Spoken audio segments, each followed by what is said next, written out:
On accueille maintenant William au 3921. Bonsoir William. Allô ? Allô, vous m'entendez? Vous êtes là ? Oui, tout à fait, Bon, bonsoir. comment allez-vous ? Très bien, je vous remercie, ça va et Bon. vous? Vous nous appelez d'où William et quel âge avez-vous ? Écoutez, j'ai 43 ans et je vous appelle de Versailles en fait. D'accord. Qu'est-ce qui vous amène Voilà. William ? Écoutez, ce qui m'amène déjà, c'est l'appel de Julia que je remercie énormément grâce à un de mes amis qui est Xavier. Oui. Et aujourd'hui, mon problème, c'est qu'en effet, je suis plutôt confronté à une lenteur de la justice suite à un souci avec un ancien ami, ex-associé, qui m'a, pour le coup, on va dire, arnaqué. D'accord. De quelle manière s'y est-il pris ? Alors en fait, on a déposé plainte avec mon avocat en mars 2020 suite à un souci majeur qui est une usurpation d'identité d'un tiers en fait. La plainte officielle est usurpation d'identité d'un tiers ou usage de données permettant de l'identifier en vue de troubler sa tranquillité ou celle d'autrui, ou de porter atteinte à son honneur et à sa considération, et il s'agit de fois en écriture. C'est que je me suis retrouvé du jour au lendemain en fait à avoir un impayé concernant un bien immobilier où il habitait Oui. et de devoir en fait payer son loyer parce que moi j'ai reçu tout simplement euh, la, le courrier de l'huissier soumis en fait à règlement suite à un jugement et j'avais eu affaire après à un juge de conciliation qui était juste là pour régler le paiement en fait. D'accord. Mais Et la est-ce que cet modalité. homme avait usurpé votre identité pour louer cet appartement ? Ah oui, tout à fait, parce qu'on a prouvé derrière qu'en fait la signature avec une demande de certification, une demande d'authentification certifiée par une personne agréée par la police, en fait, a prouvé que ce n'était pas ma signature. D'accord. Ensuite, il y a tout un échange de dossiers, d'emails et d'échanges aussi avec les huissiers de justice de ma part qui m'ont soumis en fait de régler cet appartement. Donc nous, on a de notre côté en fait monté un dossier qui prouvant mon innocence et même le juge de conciliation a attesté mon innocence puisque derrière l'avis d'expulsion était signé de cette personne et pas de mon nom. Alors cet homme, euh, vous le connaissiez bien en fait. Quel Tout à fait. rapport vous aviez avec lui avant ? En fait, à cet homme, je l'ai rencontré professionnellement parlant. C'était quelqu'un de fiable au niveau intervention commerciale dans le cadre de mon travail et quelqu'un de très louable et de très efficace. Donc on s'est lié d'amitié et puis un jour, cette personne a décidé de monter une entreprise avec quelqu'un que je connaissais et que j'apprécie aussi. Et moi, j'ai suivi le pas en tant que salarié et associé. Mhm. Et en fait, cet homme bénéficiait d'un appartement de fonction qui réglait forcément via le compte de l'entreprise, Oui. mais qui avait été mis à mon nom, en fait, avec cette signature qui n'était pas la mienne. Mhm. Et ça, vous l'ignoriez complètement en plus. Alors non, ça je l'ai su au début et dès les 3 mois, avec un petit ami, on a demandé à ce que mon nom soit retiré puisque je n'habitais pas cet appartement, j'habitais Courbevoie. Oui. C'est pour le moins Donc, curieux euh, comme manière de faire, en fait, que vous rentrez dans cette entreprise et qu'ils mettent votre nom sur donc un contrat locatif ou un bail d'un appartement où vous n'êtes pas, en fait. Il vous l'a dit, ça ou oui, ça a été dit, bien sûr. Je suis très honnête, ça a été dit. Après, D'accord, ce qui était la malhonnêteté dans l'histoire, ça a été l'imitation de signature. d'accord, d'accord. Puisque je ne pouvais pas être avisé de ça. Quand j'ai reçu, en effet, avec l'ami, on a intervenu avec un petit ami, on a écrit des mails. Plusieurs, on a demandé à ce que ce soit immédiatement que mon nom soit retiré puisque je n'habitais pas à cet appartement. On a alerté forcément j'ai alerté les huissiers par retour de recommandé avec mon petit dossier en tant que personne toute simple, hein, forcément. Mhm. Et puis ensuite, moi, c'est un appartement en plus où j'ai travaillé dans cette entreprise jusqu'à 2016. Donc j'ai quitté cette entreprise en 2016 et les impayés concernaient 2016-2017. D'accord. Donc je ne pouvais pas habiter dans cet endroit qui était en plus dans le sud de la France, puisque j'habitais Paris et travaillais à Paris. Mhm. Et Donc Et en fait, vous étiez, je vois que vous voyagiez beaucoup à l'époque entre Paris et les Seychelles. Votre activité portait sur c'est ça. quelque chose entre les Seychelles et chez nous ? Oui, tout à fait. Moi, j'étais consultant en hôtellerie, en fait. D'accord. Donc cette personne qui a créé cette entreprise m'a hébergé en tant que consultant, forcément. D'accord. Et derrière, en effet, derrière moi, c'était mon salaire qui rentrait, c'était uniquement de consulting dans l'entreprise, malgré le fait de verser, en effet, tous les mois une somme forfaitaire à l'entreprise. Monsieur, en effet, bénéficiait, lui, vivait dans cet appartement à titre d'avantage De en logement de fonction, nature, quoi, oui. de Ouais. logement de fonction. Mhm. L'appartement était payé par cette entreprise qui hébergeait mon contrat de consultant et bien sûr, dont j'étais salarié et à qui je faisais forcément confiance. Parce que Et cette personne, je la connaissais. est-ce que c'était Oui. légal, ça, à la base, à votre avis, William? Parce Euh, que je sais que pour avoir, moi, une boîte, ouais. je sais que c'est compliqué, hein, de Bah, il y déclarer avait un un compte. appartement entièrement sur une entreprise. Bah, ça, je ne sais pas, moi. Je suis pas dedans, puisque moi, dans cette entreprise, finalement, j'intervenais de temps en temps et je m'occupais juste de ma partie, mon Mhm. travail de représentant employé. Je connais pas les lois, je fais confiance aux gens, c'est pas, Oui, oui, moi, je suis dans les ventes et le marketing, je suis pas dans autre chose. d'accord. Mais est-ce que aujourd'hui, vous pensez avoir fait preuve d'une certaine naïveté par rapport à, Ah, j'ai justement, été, le ben, fait bien d'avoir sûr, fait confiance à cet homme? moi, bien sûr, mon Ouais, éducation, c'est d'être fidèle et loyal. Donc, ouais, je ouais, ne peux ouais. pas concevoir qu'on trahisse un ami, quelqu'un à qui on a fait confiance. Non, c'est impensable pour moi. Et surtout J'entends qu'après, complètement ce que vous dites, complètement. Et parce que j'ai eu cette discussion cet été, ouais, parce que je serais comme vous, hein, je suis comme vous à la base. Moi, je fais confiance. Je trouve que la relation humaine, elle n'est pas viable si vous ne faites pas confiance, en fait. Il faut que la confiance, elle soit là. bien sûr. Bon, généralement, quand vous avez quelqu'un en face de vous à qui vous faites confiance, bon, bah, il joue l'histoire de la confiance. Et finalement, je me suis aperçu que beaucoup de personnes se jouaient de cette confiance. Se jouaient de cette confiance parce qu'il y a beaucoup de gens qui finalement, eux, n'ont pas confiance en vous, même si vous avez confiance en eux, et puis qui n'hésitent pas à vous arnaquer parce que justement, vous êtes quelqu'un de confiant. Et qui en plus, quand ils s'aperçoivent que vous êtes vraiment confiant, ils vont franco. Oui, tout à fait, c'est exactement. Et il n'a pas eu quasiment de déni à répondre ça par mail, en gros, à mon avocat, lorsque mon avocat a fait une approche un peu plus virulente Oui. pour le faire réagir, parce qu'on a voulu régler ça forcément à l'amiable. Donc après, on a dû rentrer dans le système une fois que moi j'ai été condamné à payer et les sommes demandées. Et après, on a attaqué la voie légale, donc la plainte.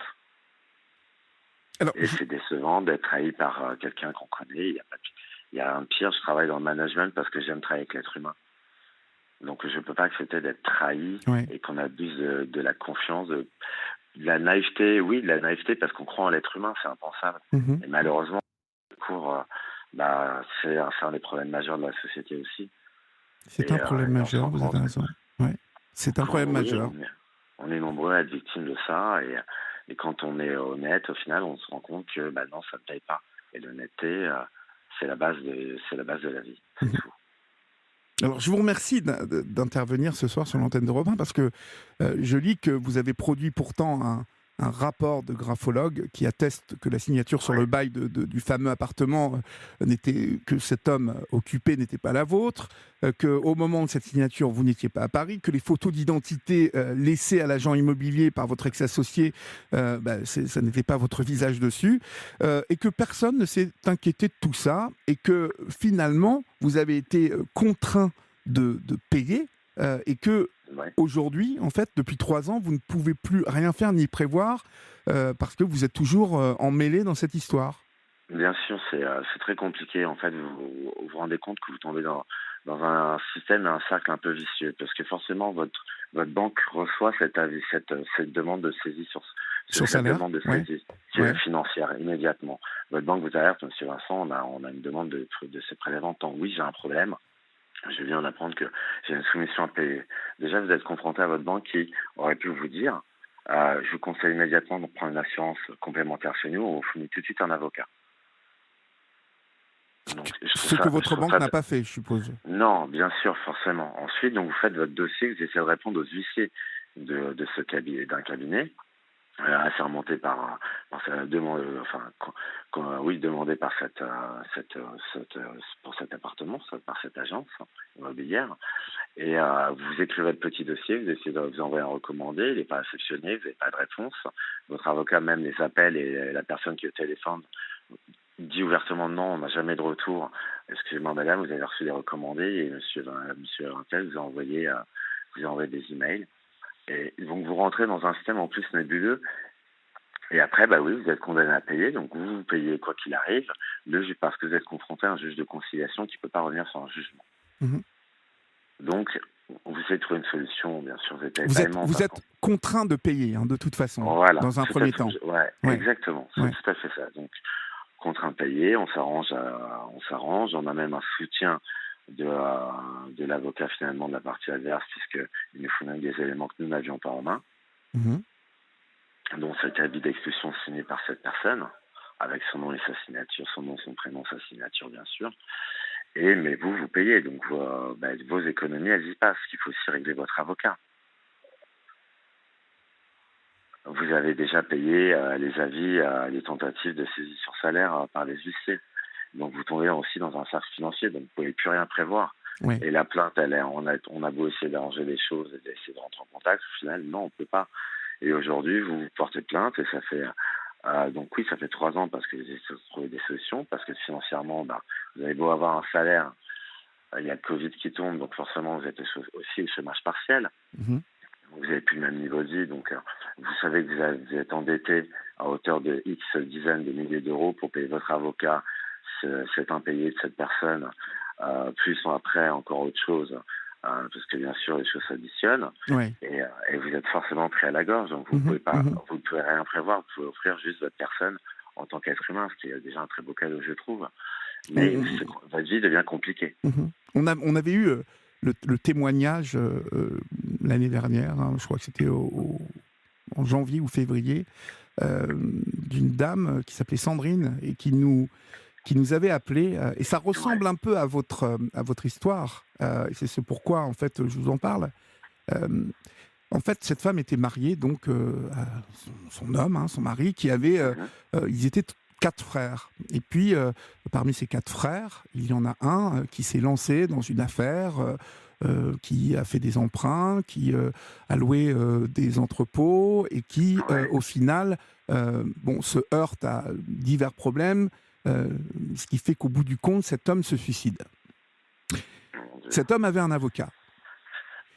Cet avocat a continué à assurer, je dirais, la suite des affaires de cet homme, sans en avertir les 3 autres frères, qui ont en fait fait une erreur, c'est que lorsqu'ils ont reçu, vous savez, quand quelqu'un décède et que vous êtes le frère, vous êtes le descendant direct, vous devez accepter ou renoncer à la succession.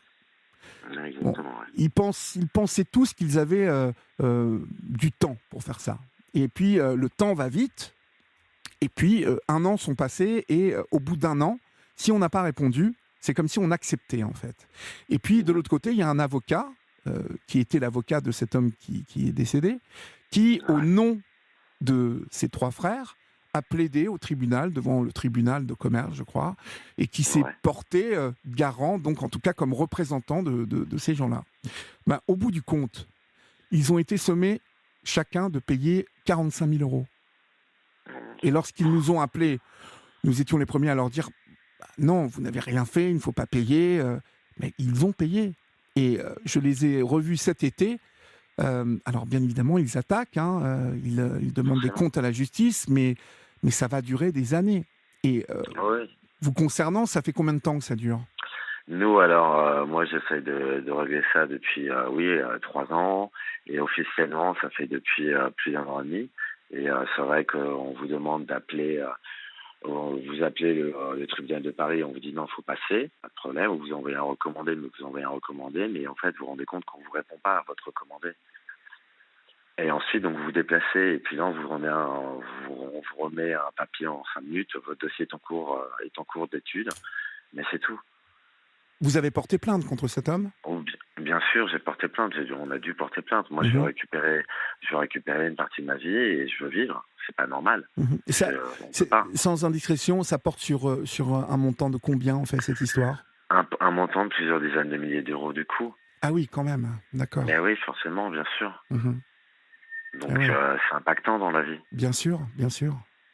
Oui, parce Voilà, que donc vous qui êtes dans l'hôtellerie, en fait, avec le Covid, il est certain que vous avez subi en plus de plein fouet un manque à gagner.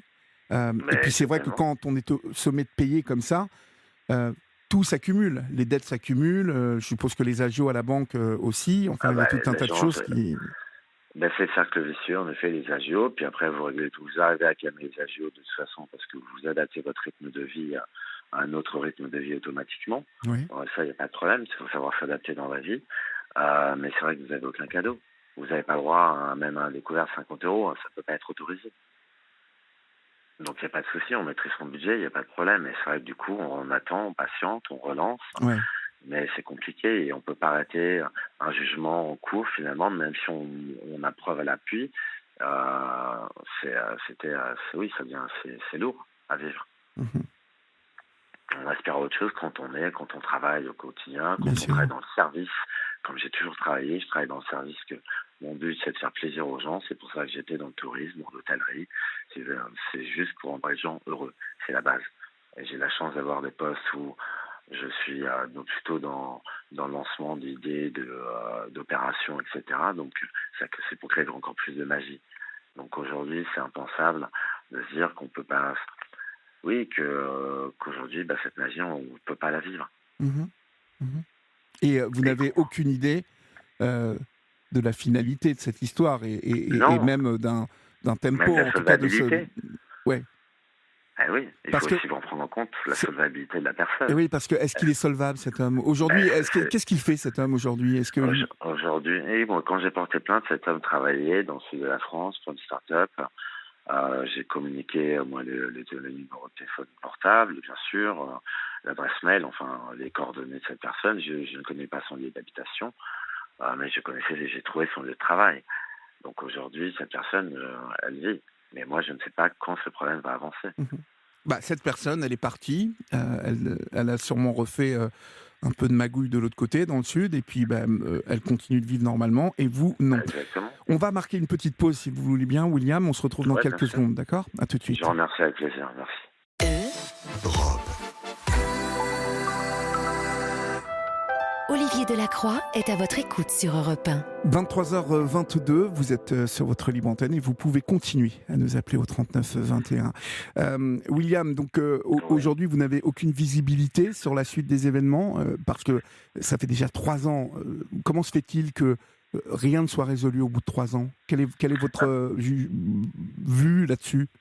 Là, ma vue, c'est qu'au bout de 3 ans, en fait, ce que vous essayez de faire au début, c'est que vous essayez de régler le problème par vous-même, donc avec vos moyens pour pas rentrer dans un système, en effet, financier, etc., dans lequel vous savez que vous ne pourrez pas vous en sortir par la suite, ou en tout cas que les choses changeraient. Euh, Il y a la Aujourd'hui, justice normalement. Enfin, oui, il y a la vous justice, voyez ce que ouais, je veux dire. enfin, Votre vie, c'est retrouvé. Votre vie a basculé parce qu'on parle d'une vie qui bascule lorsqu'on est ben, victime d'une arnaque à plusieurs dizaines de milliers d'euros. Donc pendant ce temps-là, comme vous dites, cet homme, lui, il travaille dans le sud. Euh, est-ce qu'il est inquiété, cet homme, aujourd'hui? Est-ce que il est il devrait l'être, poursuivi? normalement. Est-ce qu'il y a une date de jugement prévue pour vous? Cet homme devrait être inquiété, devrait être poursuivi, mais non, aujourd'hui, je ne sais pas, puisque je n'ai aucune nouvelle, puisque je suis censé être contacté euh, par je ne sais qui, aujourd'hui à ce jour, forcément. Et quand je me redéplace au tribunal, au parquet de Paris, le dernier retour, c'est en effet, monsieur, votre dossier est en main par un magistrat. Oui. Oui, je sais, madame, j'en doute pas. Mais on en est où? Parce que moi, en attendant, ma vie en effet a changé. Et ça, encore une fois, ce n'est pas un problème, on s'adapte, c'est toujours pareil. Si on est assez fort pour tomber, on est assez fort pour monter, donc Oui, on oui, mais s'adapte. bon, il n'y a aucune Mais ma vie raison. a changé, il n'y a pas Voilà. de raison que ça n'avance pas. Non. Mais ma crainte, c'est si cette personne n'est pas solvable, bah tant pis pour moi. C'est aussi ça la règle, il faut le savoir, parce que on en a parlé lors de la plainte et avec mon avocat. Et en effet, si monsieur n'est pas solvable, tant pis pour moi. D'accord. Donc la leçon à retenir de tout ça, c'est que finalement, on peut comme ça arnaquer n'importe qui, on risque pas grand-chose. Bah, finalement, c'est ça, au final, aujourd'hui, et c'est ce qu'on voit de plus en plus. Ou alors, il faut être très, très, très patient, mais en attendant, on ne vit pas, on ne s'offre pas, on fait attention à tout, et on est, en effet, soit on tient fort, on est fort et on tient, soit on peut vite s'effondrer. Et là, moi, ça va, je suis quelqu'un de assez fort, je pense, mais on peut vite s'effondrer. Ouais. Bon, Donc, je pense qu'il y a des personnes qui sont encore dans des situations, pardon, bien sûr, pires que la mienne. oui, parce que dans une situation telle que vous nous décrivez, William, il y a certaines personnes qui n'ont pas et votre équilibre et votre capacité à rebondir ou à s'adapter, comme vous dites. Et ce genre d'individu peut provoquer le naufrage de Oui, tout à personnes, en fait, fait. bien Voilà, sûr. et c'est assez incroyable, en fait, parce que ce que vous nous expliquez ce soir, en fait, ça arrive tous les jours. Et avec une justice qui traîne tout le temps, mais qui est débordée. Hein. Oui, on a bien son On peut histoire. pas jeter l'opprobre sur les juges ou sur Non, en aucun voilà, cas. le système est à l'agonie. Donc, bon. Bien sûr, parce que Écoutez, vous vous rendez j'espère en tout compte cas. dès l'entrée dans le commissariat, vous vous rendez compte quand vous portez plainte qu'il y a un souci, parce qu'on vous le dit en plus en toute honnêteté. Mhm. Et dès le début, donc on vous prévient, ça va prendre des années. Ouais. Mais non, faut pas.